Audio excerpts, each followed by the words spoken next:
reka nshuti bavandimwe dusanzwe duhurira ku uyu murongo w'iradiyo ubuntu butangaje nongere mbasuhuze aho muri hose mu gihugu cyacu ndetse no hanze yacyo dore ko naho hari batari bakeya dukunda kuhahurira tukaganira. Nongere rero mbaramutse, nongere mbashimire yuko mutica isaha ntimwice gahunda tugahurira ahangaha tukagira igihe gihagije cyo kuganira. Ubushize twavugaga ibijyanye na Laodikiya, twavuze mu gihe gishize ndetse tukagenda tuyigarukaho, ariko cyane cyane twitaga ku bijyanye n'icyo umugabo wo guhamya yayivuzeho, ndetse twongera tuvuga ku bijyanye n'umuntu bashyikirije umukiza. Ndagira ngo mu kanya kagiye gukurikiraho tugaruke ku izo ngingo kugira ngo tuzinonosore ndetse tuganisha ku kikwiriye gukorwa gifitiye abantu akamaro muri iki gihe, kuko ari ingenzi ko tureba icyatugirira umumaro. Ibifitiye abandi bantu akamaro nabyo si bibi kuko ari akamaro, ariko icyatugirira akamaro mu bijyanye n'intambara n'urugamba rw'ubukristo cyaba ikihe muri iki gihe cyatuma mu by'ukuri dutera intambwe ikwiriye ikatugeza ahakwiye. Mbere yuko rero tujya muri iki cyigisho nk'uko bisanzwe, reka ngusabe wubahira Imana aho uri, tubanze dufatanye kwishima maze tubone kujya mbere. Turagushimye Uwiteka Mana dukunda, utugiriye neza, uduhaye kuba tugihumeka mu gihe atari ibyoroshye muri iyi si, uduhaye ikindi gihe, uduhaye andi mahirwe, uduhaye kumva, uduhaye kureba. Ibyo byose rero turabigushimiye kandi tugusaba kugira ngo n'aka kanya uduhaye ngo duhurire no muri iri jambo. Mwami wacu duhe imbaraga z'ubwenge, iz'umubiri, kugira ngo byose bikoranire hamwe tubashe gutera intambwe twigira imbere, kuko tubisaba ibintu nk'uko twabisezeraniye mu izina rya Yesu umukiza wacu, amen. Maze rero igihe mvuga ibijyanye na Laodikiya nk'uko tuyisanga mu byahishuwe mu gice cya 3, ni ibintu byanditse nk'uko mbisoma, aho umugabo wo guhamya yavugaga ibya Laodikiya nk'itorero, nk'idini, avuga ati kuko wibwira uti uri umukire, uratunze, uratunganiwe, ntacyo ukennye, ariko utazi ko uri umutindi wo kubabarirwa, uri umukene, uri impumyi, wambaye ubusa, ibintu mu by'ukuri abantu barenze amaso ariko kandi bihari. Amadini ya Kirisito yo mu gihe cya nyuma akaba afite ibintu ahuriyeho n'iki cyitwa Laodikiya, naryo nk'itorero rigaragara ko ryari irya nyuma mu yandikiwe 7. Ariko ikivugwa kikaba kivugwa n'utari jewe, ahubwo n'uwanditse Bibiliya, ariko noneho hatari uwandikishije Bibiliya gusa, ahubwo uwaremye umuntu, inkomoko y'iby'Imana yaremye byose, nta nubwo ari n'umuntu gusa. Niwe uvuga akabwira Laodikiya ati kuko uri umutindi wigira umutunzi. Kikaba ari ikibazo gikomeye kubona umutindi yigira umutunzi. Wowe ukavuga uti ndi umukire, ndatunze, ndatunganiwe, ntacyo nkennye, nyamara uri umutindi wo kubabarirwa. Ibyo ngibyo bikaba bifata neza ubukristo bwo mu mperuka, kwigira umuntu wivuga ibyiza byinshi ndetse wifuza ko n'abandi nabo bagenda mw'ibyo byawe bitandukanye by'ubukristo bwawe, ariko ureba byose utagira ikimusobwa, wakavuga turi umutindi. Uri umutindi ndetse ukwiye kubabarirwa, ntabwo uri umutindi gusa, hiyongereyeho yuko uri n'impumyi, ukaba wambaye n'ubusa, ibintu bitari bikeya bivugwa kandi bihurira kuri Laodikiya byose. Ubukristo bwo mu mperuka nuko Yesu abuvuga, nuko yabwitegereje, nuko yabubonye, ahubwo akavuga ati nkugira inama ungureho izahabu ugure kuri Kristo. Ubundi nyine ni nacyo kigenderewe mu iki kigwa. Aba bavandimwe bacu twavugaga ubushize, ngira ngo tugarukeho, baboneka mu butumwa bwiza bwa Yesu ko bwanditswe na Mariko mu gice cya 8 uhereye ku murongo wa 22. Bo bagize amahirwe bakora igikorwa cyiza, igikorwa gitangaje, igikorwa gikwiye kwitegerezwa no kureba, gitandukanye n'ibya Laodikiya cyangwa se n'iby'amadini. Mariko gice cya 8 umurongo wa 22, abangaba dusoma bageze i Betsayida, haranditse ngo bamuzanira impumyi bayizanira Kristo, bayizanira Yesu. Umutwe w'amagambo uravuga ngo Yesu ahumura impumyi. Abantu tutazi umubare, tutabwirwa uko bangana, ariko ikigaragara nuko atari umwe, ko bavuga ko bageze i Betsayida. Bamuzanira impumyi bayizanira Yesu. Bundi kimwe mu bintu umukirisito yakagombye gukora agize amahirwe yo kuba yarahuye na Kristo, kuko utarahuye nawe ukaba warahuye na Laodikiya, cyangwa se warahuye n'amadini atandukanye ya gikirisito, afite nayo ibyo asaba abantu bitandukanye, bitari na bikeya ahubwo byinshi abantu baba bakwiye gukora. Ariko noneho ababo icyo bakoze nicyo turiho tuvuga, bazanira impumyi umukiza, bamuzanira impumyi. Inshingano rero uwagize amahirwe yo guhura n'umukiza aba afite, nawe ni ugukora ibishoboka byose ngo abatarahuye n'umukiza babashe guhura bagakora ibyatuma umuntu agana aho umukiza ari, ariko cyane cyane bagendereye kugira ngo bamusabe amukoreho. Aba rero bamuzanira impumyi, abantu batatubwiye abo ari bo, bazanira umukiza impumyi, baramwinginga ngo ayikoreho. Bari bazi yuko aramutse ayikoyeho ibintu bihinduka. Niko kumwinginga rero ngo akore ku iyo mpumyi.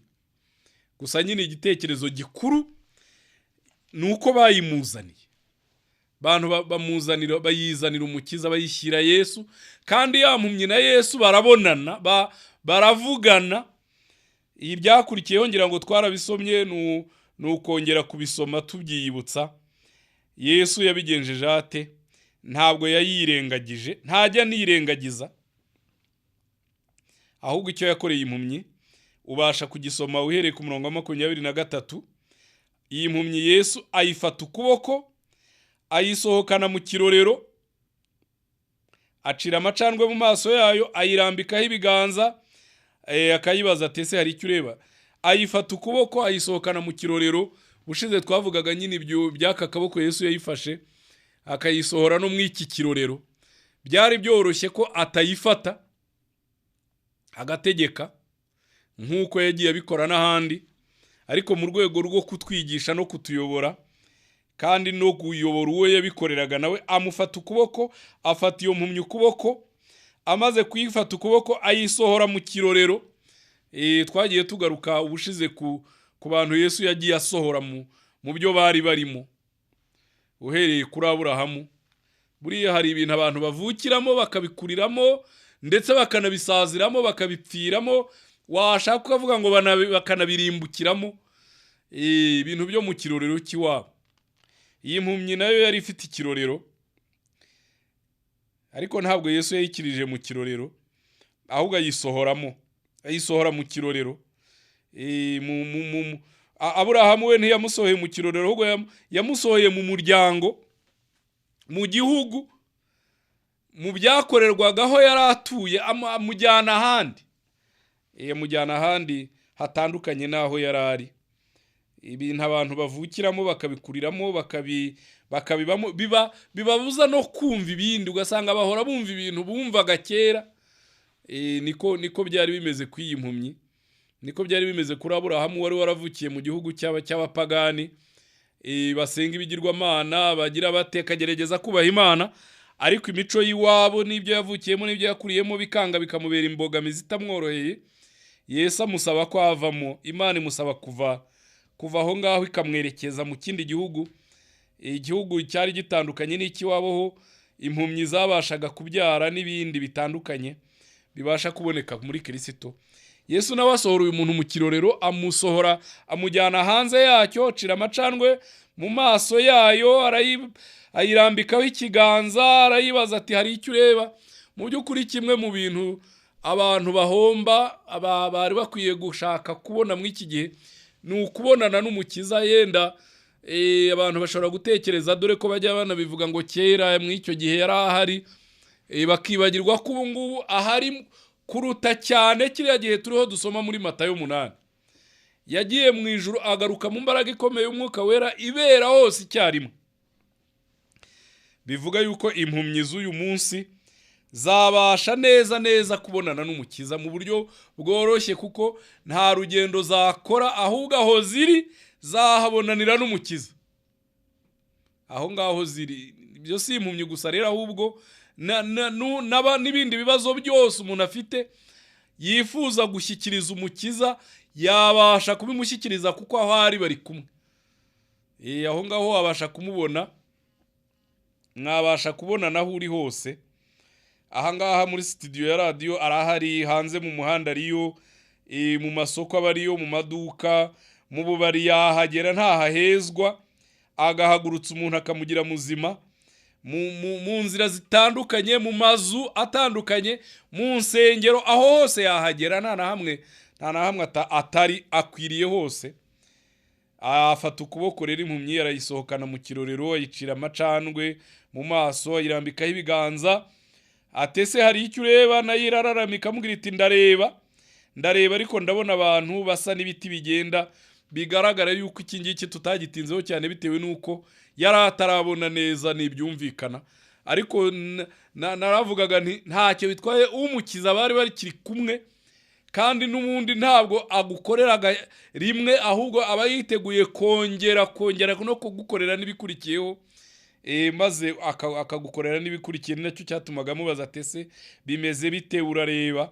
Nta nubwo yarananiwe kuvuga ngo bibe, ntiyarananiwe kumukiza rimwe, ariko mu rwego rwo kugira ngo amwigisha, amuteze intambwe, amukuze, amwigize imbere, akagenda bikora atyo.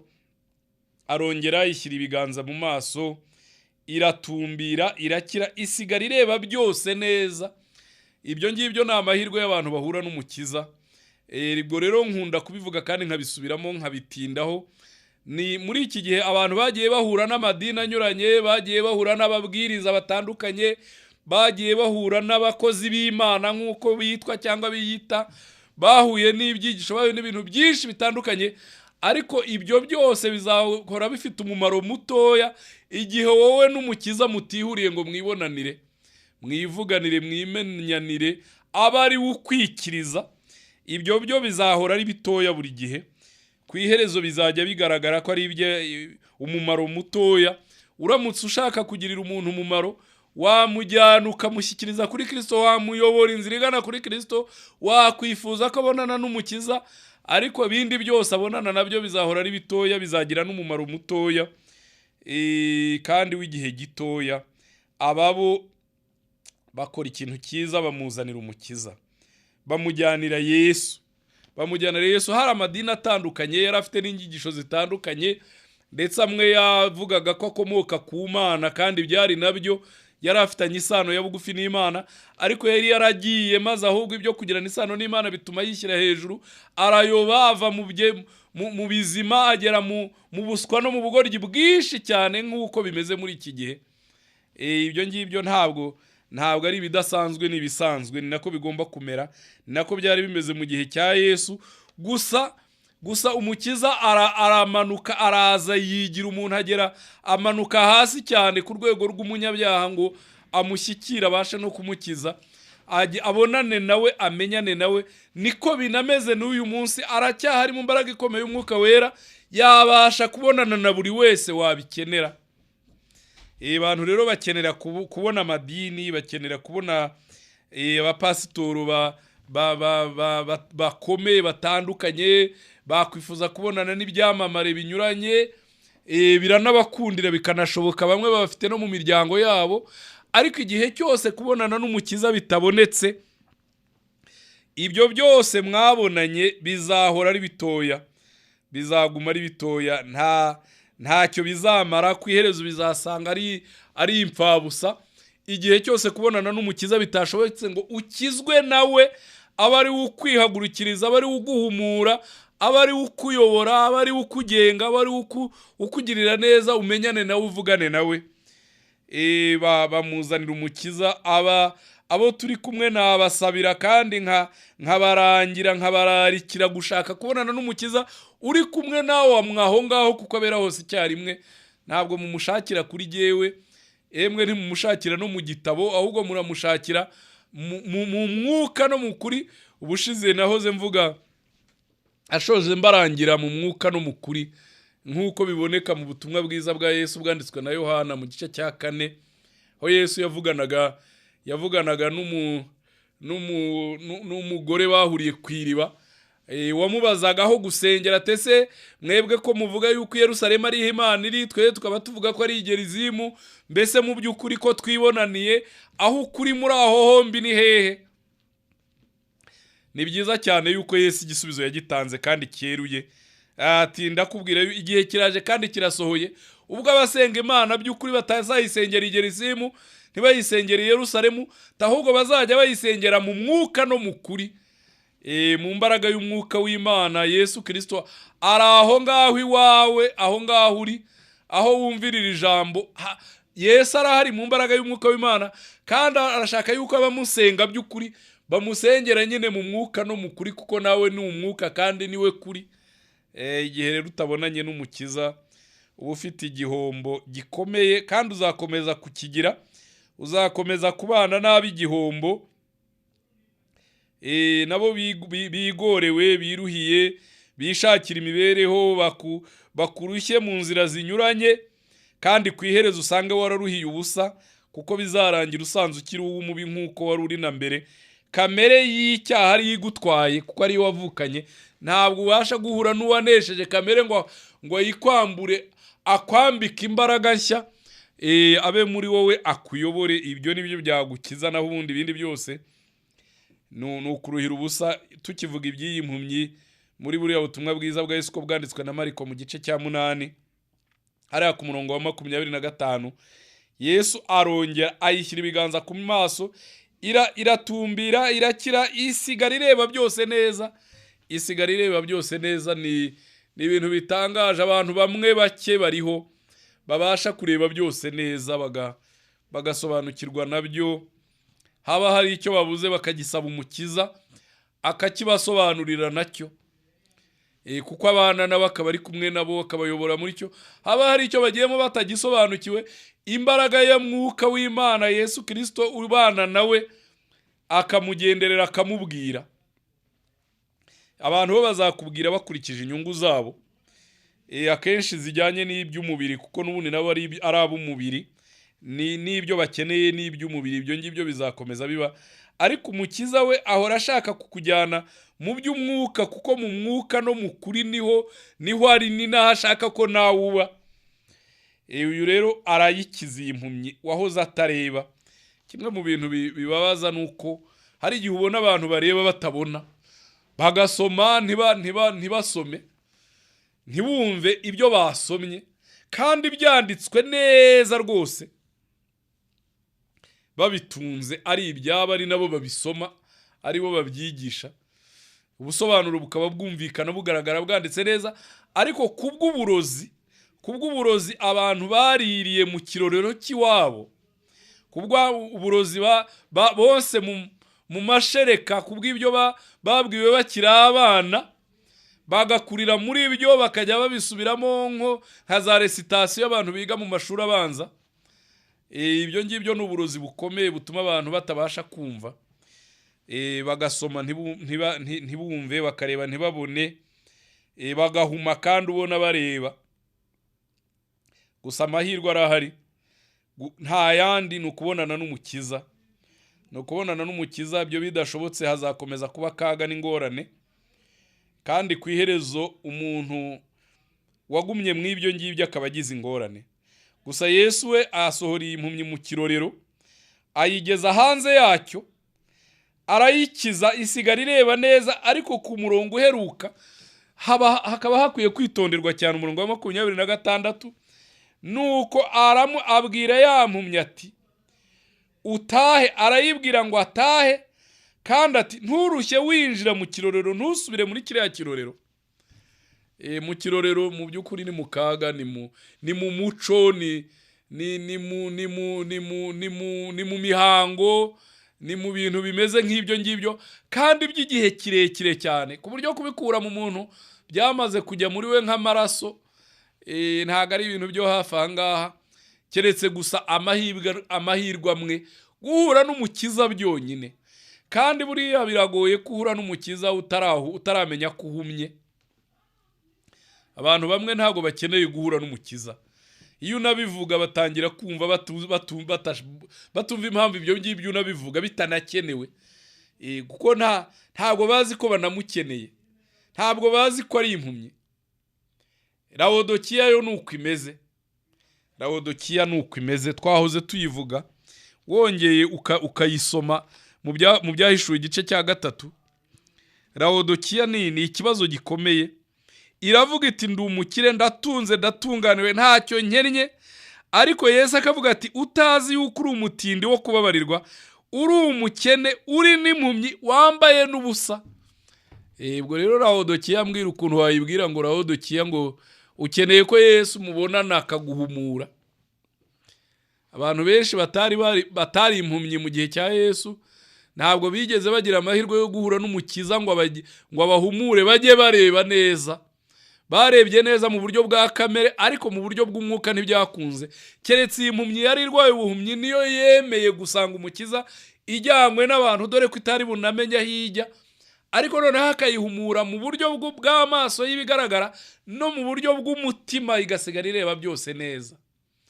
Umunyalaodikiya rero, abo mu itorero rya Kristo ryo mu mperuka, madini anyuranye ya gikristo, kumubwira ko akeneye guhura n'umukiza nta mpamvu. Afite imihango, afite uko azi uwo mukiza, azi ko banabana kandi ari impumyi.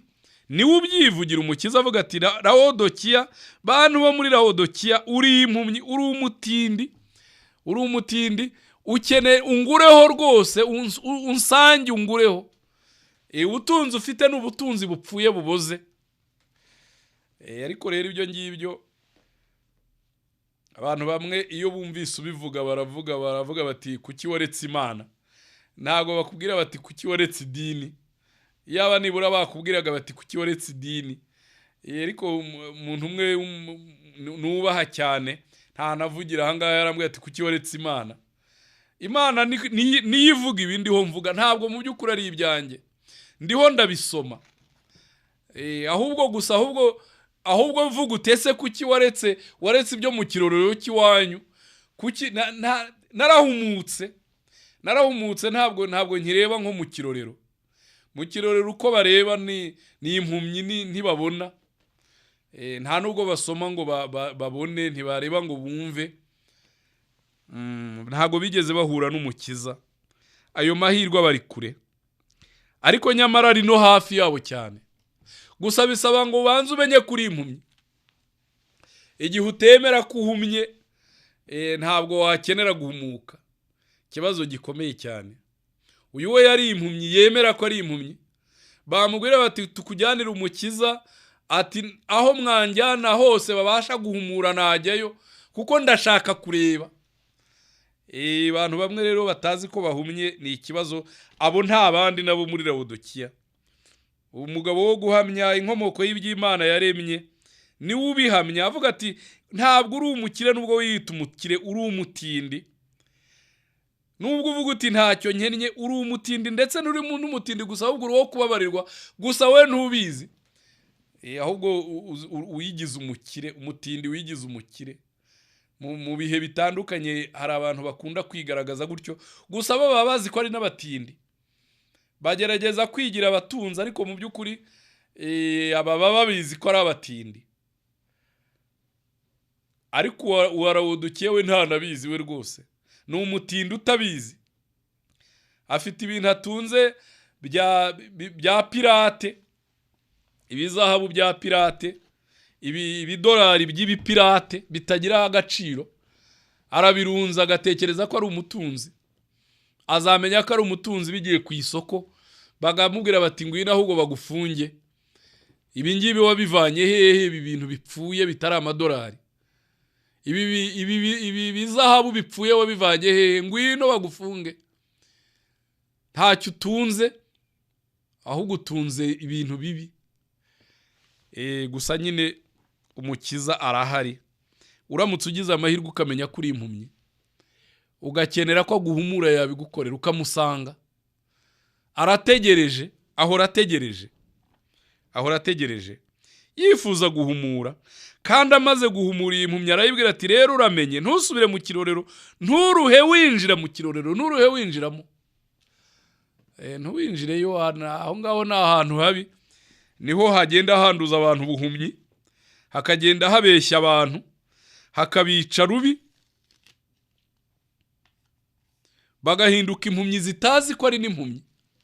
Mu kirorero nuko hameze. Aburahamu nuko yari amereye mu kirorero cy'iwabo. Imana imuhagurutsayo ati haguruka ujye mu kindi gihugu aho nzakwereka. Emera ugende utazi niyo ujya. Ariko ugende ujye mu gihugu aho impumyi zibasha, aho ingumba zibasha kubyara. Mu by'ukuri muri Laodikiya aho ni mu kaga, ni mwirimbukiro. Gusa abicayemo ntago babizi, batekereza yuko bica ahantu hazima. Nyamara nuko Uwiteka yabwiraga Aburahamu ati va mw'icyo gihugu, siga uwo muryango, siga iyo nzu ya so, ugende ujye mu gihugu nzakwereka. Mu gihugu nzakwereka aho impumyi zibasha kubyara. Hagurukamo. Uyu mpumyi na Yesu amaze kuyikiza aravuga turamenye, ntusubire muri kiriya kirorero, ntusubireyo, wakongera ukandurirayo ingeso zaho, ubuhumyi bwaho, ubugoryi bwaho, ntusubireyo, uramenye ntusubireyo. Nuko Yesu yabwiraga impumyi. Ni ibintu rero bitangaje. Laodikiya ntabwo ibona, ariko ntibizi. Ni umutindi, ariko utekereza ko ari umutunzi. Ni ingorane zikomeye. Gusa Yesu ayiha inama ati unsange ungureho. Ni umukiza wayihaga inama ati unsange uve muri Laodikiya, usange umukiza, umugureho ubutunzi butari ubutunzi bwa feke, bitari ibikwangari, bitari ibyo baguhangitse. Ibyo ni ibihangikano. Uzamenya ko ari ibihangikano ubishyizeho umuriro, ubonye ibyo babishyize hariya babitwitse, bakubwira bati ibi ni ibintu bitagira agaciro. Egera umukiza, sanga umukiza, ndakurangira gusanga umukiza. Kandi ntabwo ubu ngubu twirirwa tujya kumuhiga nk'uko nabivugaga. Abo baramushakishije bamusanga i Betsaida bamushakisha, ariko ntabwo ubu ngubu ariko bimeze. Ubu ngubu ni imbaraga y'Imana ikwiriye hose. Nyuma y'uko apfiriye ku musaraba, akazuka agasubira mu ijuru, agaruka mu mbaraga ikomeye kugira ngo abane n'abantu, abahumure, abakize, abagire bazima, abaho ubutunzi buzima, babashe kureba ibintu byose neza, bumve be kumvirana. Ni amahirwe abantu bafite, amahirwe bashobora gupfusha ubusa batayitayeho ngo bayakurikirane, bamenye yuko ari amahirwe yabo kubonana n'umukiza. Urishimira rero kubonana na Laodikiya, kubana nayo mu madini atandukanye ya gikristo ariho mw'iki gihe, yivuga imyato y'ubutunzi butandukanye afite n'inyigisho z'ibitangaza, maze abantu bo mu mperuka nabo bazajarajara hirya no hino, bakirirwa biruka bashakisha ngo ahari idini y'ukuri. Kandi idini y'ukuri ari Kristo. Idini y'ukuri ni Kristo, nta yindi. Uwo murongo nawe ubarangiye mu mwuka no mu kuri. Niho Kristo yarangiye umusamariyakazi. Niho hari, ntabwo ari Yerusalemu, ntabwo ari Gerizimu, ahubwo ni mu mwuka no mu kuri. Muri Kristo naho ngaho n'ubundi kuri wagarutse mu mbaraga y'umwuka w'Imana akabana n'abantu. Muri we uramuburira hehe kandi ari kumwe nawe? Iyo usomye Abaroma igice cya 8 ubona amahirwe yo kuba muri Kristo, kubonana na Kristo, kumenyana, gukizwa nawe mu buryo bwuzuye, mukibonanira, mukivuganira. Amahirwe yo kuba muri Kristo ni amahirwe akomeye. Kuba muri Laodikiya ni akaga kuko uba wageze mu mpumyi zitazi ko ari n'impumyi. Naba n'impumyi izi ko ari impumyi, iyo yakenera n'uwo kuyivura ubuhumyi, yakenera n'umuti wo gusiga ku maso. Ariko impumyi yitanabizi, umutindi utazi ko ari umutindi, ngako akaga abantu barimo. Kuba muri Kristo, kubonana na Kristo, amahirwe yo kubonana na Kristo yasome mu Baroma mu gice cya 8. nuko rero noneho abari muri Kristo Yesu abo ngabo nta teka bazacirwaho, kuko itegeko ry'umwuka w'ubugingo bwo muri Kristo Yesu ryambatuye ububata bw'itegeko ry'ibyaha n'urupfu. Abari muri Kristo Yesu, itegeko ry'umwuka w'ubugingo bwo muri Kristo Yesu riba ryarababatuye ububata bw'itegeko ry'icyaha n'urupfu, kuko iby'amategeko yananiwe gukora kubera intege nke za kamere yacu, Imana yarabisohoje ubwo yatumaga umwana wayo afite ishusho ya kamere y'ibyaha akaba igitambo by'ibyaha, bityo icira ibyaha bya kamere witeka. Kuko iby'amategeko yananiwe gukora bitewe n'intege nke za kamere yacu, Imana yarabibonye ko umuntu avukana kamere y'icyaha y'intege nkeya.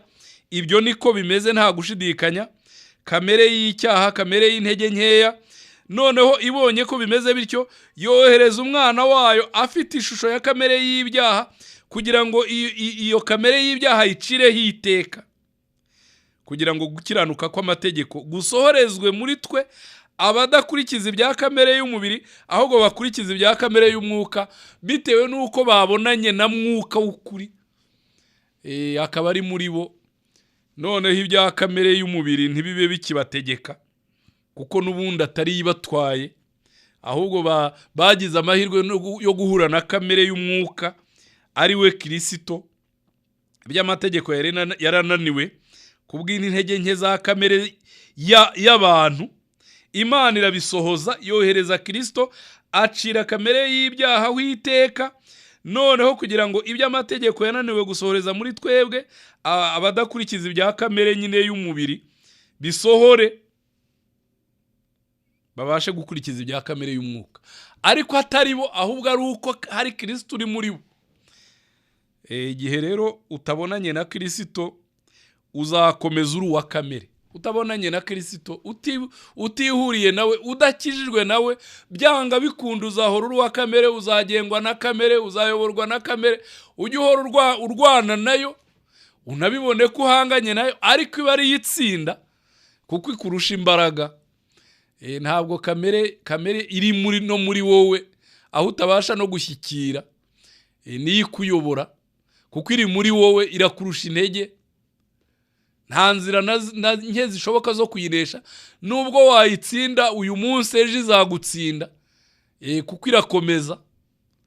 Nyamara Imana imaze kubona ko umuntu ari uwa kamere y'icyaha, afite kamere y'icyaha ayivukana, atari ibyo yigira ahubwo ariko bimeze, yohereza umwana wayo afite kamere y'icyaha kuba igitambo cy'ibyaha, bityo acira ibyaha bya kamere witeka, kugira ngo noneho ababonanye nawe, abemeye yuko abayobora, abaneshereze ya kamere iba muri bo yajyaga ibanesha, be kuba bakiyobowe na kamere ahubwo bayoborwe na Kristo. None se mu by'ukuri uzayoborwa n'inyigisho zo muri Laodikiya, nazo za kamere, kuko nazo ziba ari iza kamere, ni inyigisho zigishwa n'abakamere batigeze babonana n'umukiza ngo abahumure, abakize, abagire bazima, abe muri bo. Babasha gutegura ibyigisho babitegura ku igitabo cy'ibyigisho cyitwa Bibiliya, uragifite, ukagenda rero ukakigisha, ukagerageza no kukigisha uko ushoboye muri kamere. Nanone birumvikana, ntabwo ari mu mwuka, ni muri kamere. Maze rero abakamere nabo bakagenda batyo. Gusa umurongo wa 5 w'Abaroma 8 uravuga ngo abakurikiza ibya kamere y'umubiri bita ku by'umubiri, naho abakurikiza ibya kamere y'iby'umwuka nabo bakita ku by'umwuka. Gusa umurongo wa 7 ukavuga ngo kuko umutima wa kamere ari umwanzi w'Imana, ntabwo wumvira amategeko y'Imana, ndetse ntushobora no kuyumvira. Abantu bamwe bajya batekereza yuko bashobora kumvira amategeko kandi ari aba kamere. Umuntu wa kamere ntashobora kumvira amategeko y'Imana. Aragerageza agakora ibyo ashoboye byose ngo arebe ko yakumvira amategeko y'Imana, ariko kwihereza asanga atayashoboye, kuko nyine abakorera muri kamere y'umubiri ntabwo ibasha gukurikiza amategeko y'Imana. Ibyo ntibishoboka. kwigisha umuntu wa kamere gukurikiza amategeko ni ukumugorera ubusa, ni ukumuruhiriza ubusa. Icyo si icyigisho. Nta n'umuntu ukwiye kwigisha undi gukurikiza amategeko, kuko abamwigisha icyo atazigera ashobora. Ahubwo mutware umuganisha aho Kristo ari, mugeze ku mukiza. Bene data, twasomaga muri Mariko 8, bakoze igikorwa cyiza cyo gufata impumyi maze bakayijyanira umukiza. Ni urugero rwiza cyane. Mujyanira umukiza, uramwigisha amategeko, ariko ntabwo uzi yuko uriho umwigisha ibyakunaniye. Nakura nabizi, uranabizi ko nawe byakunaniye, ariko uriho urabimwigisha we. Uratekereza ko azabishoboza iki se nawe byarakunaniye? Keretse gusa yuko ari iby'umubiri, yenda wapfa kubimwigisha kubw'inyungu z'umubiri, ariko kubijyanye n'iby'umwuka bwo ntabwo biri buzigere bishoboka. Ntibishobora gukunda, kuko umuntu wa kamere, umubiri wa kamere, umutima wa kamere ni umwanzi w'Imana. Ntabwo ubasha kumvira amategeko y'Imana, ntabwo ibyo bishoboka. Ntibishoboka kuyumvira. Ni umwanzi w'Imana. Umutima wa kamere ni umwanzi w'Imana, kandi ntabwo umuntu wa kamere abasha kwinesha ngo aneshe kamere imurimo. Ahubwo Kristo abonye yuko, Imana ibonye ko umuntu acumuye, twabisomaga ku mirongo ibanza, ubwo ituma umwana wayo afite ishusho ya kamere y'ibyaha aba igitambo cy'ibyaha, acira ibyaha bya kamere w'iteka, kugira ngo gukiranuka kw'amategeko gusohozwe muri we, gusohoreze muri twebwe abadakurikiza ibya kamere y'umubiri, ahubwo abakurikiza ibya kamere y'umwuka, babishobojwe na wa wundi wabyitangiye. Ntabwo ari ababyishoboje, ntabwo ari kamere y'umubiri yashoboza umuntu gukurikiza amategeko y'Imana, kuko umutima wa kamere ari umwanzi w'Imana. Ahubwo ntubasha kumvira amategeko y'Imana, ntibishoboka kuyumvira. Umurongo wa 8 w'Abaroma igice cya 8 ukavuga ngo, erega burya abari mu butware bwa kamere ntibashobora kunezeza Imana uko byagenda kose. Ngira ngo rero bene data, icyo ngicyo nicyo gikwiye kumvikana. Ntabwo na rimwe umuntu utabonanye n'umukiza ngo akizwe nawe, ahure nawe, abane nawe, ntabwo abasha gukurikiza amategeko y'Imana. Ntabwo bishoboka. Yakurikiza ku munwa, yakurikiza mu magambo, yayigisha, yayavuga, yanayavuga neza, yanayasubiramo, ariko Kristo atari muri we ngo amushoboza amuneshereze ya kamere. Njya nkunda kuvuga icyigisho nkunda gusubiramo cy'uwo yakijije maze akamusaba kwikorera uburiri bwari bumwikoreye. Uzarebe umurwayi yaryamye ku buriri nibwo buba bumwikoreye, ariko noneho ahagurutse akabuzinga akabushyira ku mutwe niwe uba ubwikoreye. Nuko nguko kamere, umunyacyaha, umuntu wavukanye kamere y'icyaha, aba atakiyobowe na kamere, ahubwo ya kamere yahoze imutwara kera imwikoreye, nawe akayishyira ku mutwe, akaba ari uyiyobora, ntiyongere kumuyobora, atari kubw'uko ari ubikoze, ahubwo wahagurikije wa murwayi w'ibete sida, ari we nanone ubonetse muri we, kugira ngo noneho ya kamere ye kumutwara, ahubwo aba ari uyiyoboye, kugeza ubwo nagaruka noneho azayikuraho by'iteka, umuntu akagira amahirwe yo kubaho atakiri uwa kamere y'umubiri, ahubwo asigaye ari uwa kamere y'umwuka.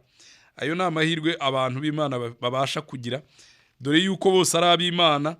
Ntawe Kristo atapfiriye, yapfuye kugira ngo buri wese ubishaka ahure nawe, abonane nawe, akizwe nawe, amugire muzima, abashe kwikorera kamere yajyaga imwikorera, ndetse mbere yuko imwica, dore yuko abantu benshi kamere y'icyaha bavukanye yamaze kubica, bikaba byararangiye. Ariko noneho ufite amahirwe ugihumeka yo kuba noneho ya kamere nawe wayishyira ku mutwe, akaba ari wowe uyiyobora, ntuyoborwe nayo, ahubwo akaba ari wowe noneho nawe usigaye yiyobora, bidatewe nuko izo mbaraga wabasha kuzibona muri wowe, ahubwo bikomoka kuri Kristo, kuko abari mu butware bwa kamere bo ntibishoboka ko banezeza Imana. Ariko mwebwe abo Pawulo yabwiraga n'Abaroma bari baremeye Kristo, ariko mwebwe ntimuri aba kamere, ahubwo muri umwuka, niba umwuka w'Imana aba muri mwebwe, birumvikana. muraba umwuka niba umwuka w'Imana aba muri mwebwe, niba mwarigeze muhura nawe, mwarigeze mumenyana nawe, mwaba nyine noneho muri ab'Imana. Niba umwuka w'Imana aba muri mwebwe, ariko niba umwuka we wa Laodikiya ari ubayobora, ibyo byo mufite inyigisho, mufite ubutunzi bunyuranye, ndetse muvuga ko mureba, ariko umugabo wo guhamya inkomoko y'iby'Imana yaremye we si uko abivuga. Aravuga ati muri abatindi bo kubabarirwa, muri impumyi, ndetse mu by'ukuri ni uko nguko abavuga. Ni umugabo wo guhamya. Waba rero uri muri Laodikiya z'iki gihe nyinshi zitandukanye, ibyo ngibyo birashoboka. Ndetse waba ufite ubutunzi butandukanye, waba urarikira abandi ko baza ukabaha no ku butunzi bwawe inyigisho zinyuranye, ariko nyamara ku iherezo ukazasanga yuko ibyo ngibyo bwari ubutindi, umukene, impumyi, ukwiye kubabarirwa. Ni uko nguko bimeze. Gusa amahirwe arahari guhura n'umukiza, ariko se wahura n'umukiza utigeze umukenera? Ntago bishoboka. Utaremera kuri impumyi, utaremera kuri umutindi, ahubwo ukivuga kuri umutunzi, kubonana n'umukiza ntibizigera bishoboka, kuko n'ubundi ntabwo umukeneye, ahubwo urumva yuko bihagije ibyo ufite ko ari bitunganye. Ntabwo urigera ukenera umukiza ngo aguhumura kugire muzima, aguhe ubutunzi, wikorere kamere, wiyoboreye kukuyobora kugeza ubwo izakurwaho byiteka, ukabana nawe aho utazongera guhura nayo. Ari nacyo kizatuma abantu bazagira amahirwe yo kurangiza gahunda y'ubuzima bwo muri iyi kamere y'umubiri y'icyaha, batazongera kongera kuyifuza, ko bazaba bayizi, baza akaga yabatejeje, bazi ingorane bahuye nazo. Nta mpamvu wakongera kuzifuza, kuko akaga n'urupfu n'imibabaro yo mu isi ntawe yigeze igirira inyungu. Birangira n'ubundi buri wese atsinzwe, yabonye yuko ibyo yaruhijwe nabyo yaruhiye ubusa. Ni uko nguko bimeze. Ahari yenda bagize amahirwe yo kuba barabashije kugira ibyo barundanya byo mu isi bya feke, bakabibaherekezamo mu kubahamba, bikarangira bakibagirana ibyabo bikarangira. Ariko nyamara babanye n'umukiza, nubwo bapfa nk'uko bivugwa muri iri jambo, umwuka wa Kristo wari muri bo azazuka ahuye n'umwuka wa Kristo nyine, kuko nta nubwo ubasha gupfa uhoraho.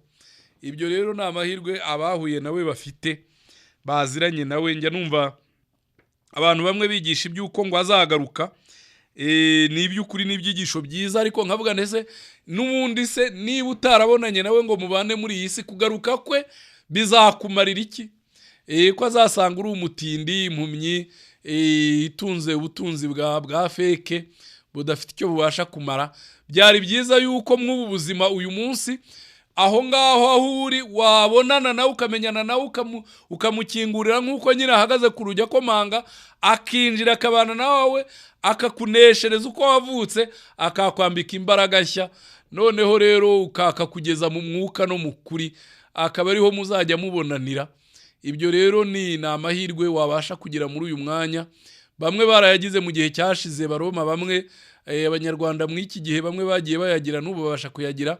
Reka rero inshuti bavandimwe, dusoze dushimira Imana nyine yuko yatugiriye neza, ikakomeza kubana natwe, ikaturinda, ikatuyobora, ikatwigisha n'ubu bidukoreye. Kugira neza kwayo gukomeze kubana namwe, kandi mubashe kubonana nawe kuruta ibindi byose, kuko arahari aho ngaho aho uri, aragushaka, aragukeneye, kandi arashaka kugukiza, arashaka kugutungisha, arashaka kukuyobora. Ntuyoborwe na kamere, aho ukayoborwa n'umukiza. Reka rero dusoze tumusaba se, turamusaba iki ko yabiduteguriye? Ahubwo buri wese yisabira kugira ngo imbaraga y'Imana ibashe kuza muri we, imuneshereze umubi. Niko gusenga dukwiye gusenga muri uyu mwanya, mu izina rya Yesu Kristo umukiza wacu. Amina.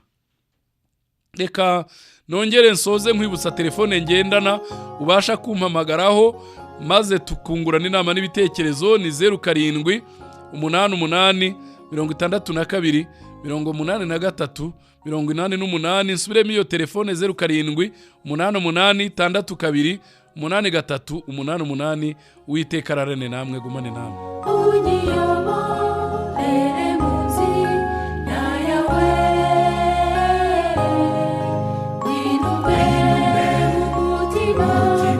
Unyigishe